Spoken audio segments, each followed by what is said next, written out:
Bonjour à tous et bienvenue sur ma chaîne. Comme c'est bientôt Noël, ce serait bien d'avoir un petit quiz sur Jésus. Savez-vous si Jésus baptisait lui-même ceux qui venaient à lui?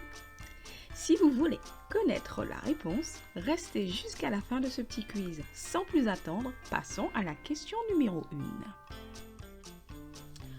1. Où est né Jésus? A.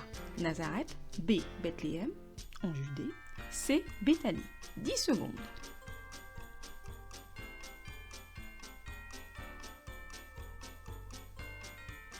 Et c'est la fin et la réponse était Bethléem en Judée. Vous pouvez trouver la réponse dans Matthieu 2 au verset 1. Question numéro 2. À quelle veille de la nuit Jésus marcha-t-il sur les eaux? A. La 4e veille. B. La 1re veille. C. La 3e veille. 10 secondes. C'est parti, on réfléchit. Et la bonne réponse était la 4e veille. La réponse peut se trouver dans Matthieu 14 au verset 25. Question numéro 3. En quelle langue était écrite l'inscription sur la croix de Jésus? A. Hébreu. B. Grec. C. Hébreu, grec et latin. D. Latin. 10 secondes comme d'habitude. On réfléchit. Et la bonne réponse était bien sûr hébreu, grec et latin. Vous pouvez trouver cette réponse dans Jean 19 au verset 20. Question numéro 4. Combien y a-t-il de générations d'Abraham à Jésus? A. 42. B. 33. C. 47. 10 secondes comme d'habitude.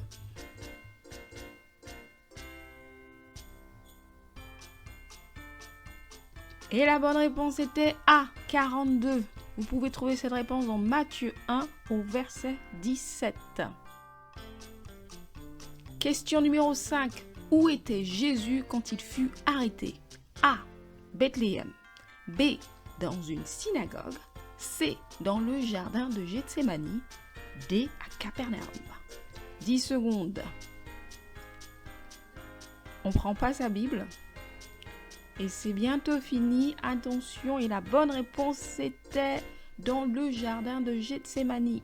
La réponse se trouve dans Matthieu 26 au verset 36. Question numéro 6. De quoi Jésus fut-il accusé par le souverain sacrificateur Caïphe? A. De blasphème devant Dieu. B. D'imposteur. C. De manipulateur.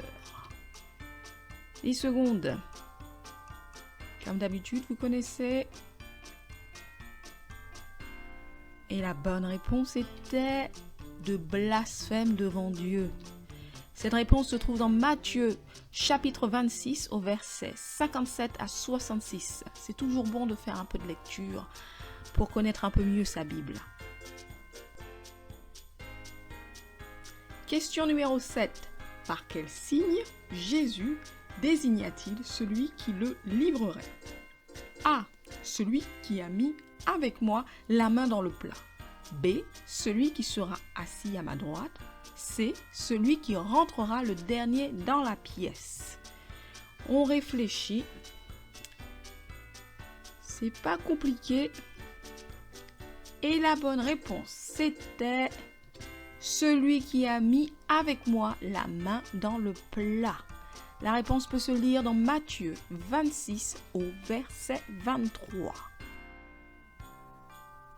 Quel disciple suivit Jésus de loin? Vous avez 10 secondes. A. Jean. B. Luc. C. Pierre. Et D. Marc. La bonne réponse c'est Pierre. Et vous trouvez cette réponse dans Matthieu 26 au verset 58. Qui porta la croix de Jésus? 10 secondes pour répondre. Simon de Cyrène. A. B. Jean-Baptiste. C. Joseph. D. Jean. Et la bonne réponse est Simon de Cyrène. Et vous pouvez lire ça dans Matthieu 27 au verset 32. Est-ce que Jésus baptisait lui-même ceux qui venaient à lui? Je suis sûre que vous êtes très nombreux à vouloir connaître cette réponse. 10 secondes, c'est parti. Donc, ou vous la connaissez peut-être déjà. Et la bonne réponse c'était non, il ne baptisait pas lui-même les gens qui venaient à lui. Et vous trouverez cette réponse dans Jean 4, versets 1 et 2. Question numéro 11. Quel fut le premier miracle de Jésus? Jésus guérit un homme infirme depuis 38 ans. B. L'eau changée en vin à Cana. C. Jésus nourrit 5000 personnes. D. Jésus marcha sur les eaux. 10 secondes. Réfléchis. Et la bonne réponse c'est il changea l'eau en vin à Cana. Jean 2, versets 1 à 11. Une bonne petite lecture de la Bible nous fera du bien. Et la dernière question qui est la question numéro 12. Lorsque les mages sont venus adorer Jésus, quels cadeaux ont-ils apporté? A. De l'or, de l'encens et de la myrrhe. B. De l'or, de l'encens et du blé. C. De l'encens, de la myrrhe et des pierres précieuses. 10 secondes, c'est parti. Elle est facile celle-là. Elle est donnée. Et la bonne réponse était de l'or, de l'encens et de la myrrhe. Nous pouvons trouver la réponse dans Matthieu 2, verset 11. Je vous remercie d'avoir participé à ce quiz, mais n'oubliez pas, le but de tout ça, c'est de vous encourager ou de nous encourager à lire notre Bible de manière continuelle. Que Dieu vous garde et vous bénisse en abondance. Et si vous avez aimé, n'oubliez pas de liker ou de vous abonner. À bientôt, j'espère.